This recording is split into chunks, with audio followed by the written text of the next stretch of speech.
working very well with them.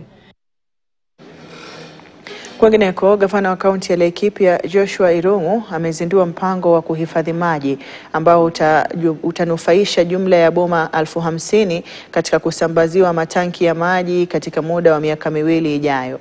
Ametoa changamoto kwa wote watakaopewa matanki hayo ya maji ya lita 3,000 kuhakikisha wanahifadhi maji na kuyatumia kunyunyizia mimea haswa kwa mboga ambazo zimepandwa katika vijishamba vyao vidogo vidogo.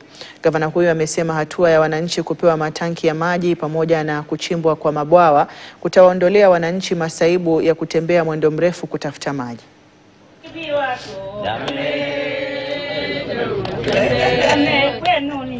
Mama wanatembea kwenda kuchota maji, hata hiyo tutaipunguza, na hayo masaa na wakati ule akina mama watakuwa wameokoa kwenda kuchota maji, wataielekeza kwa kufanya kazi productive, ikuwa na mazao kwa boma zao. Hizo ni kati ya ile tunafanya siku ya leo.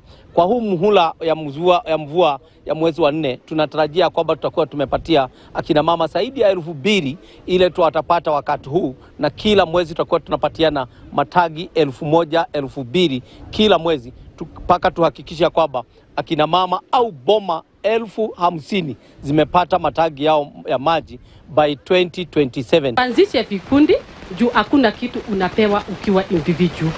Hii serikali inataka watu wakiwa kwa vikundi ndio muweze kumnufaika.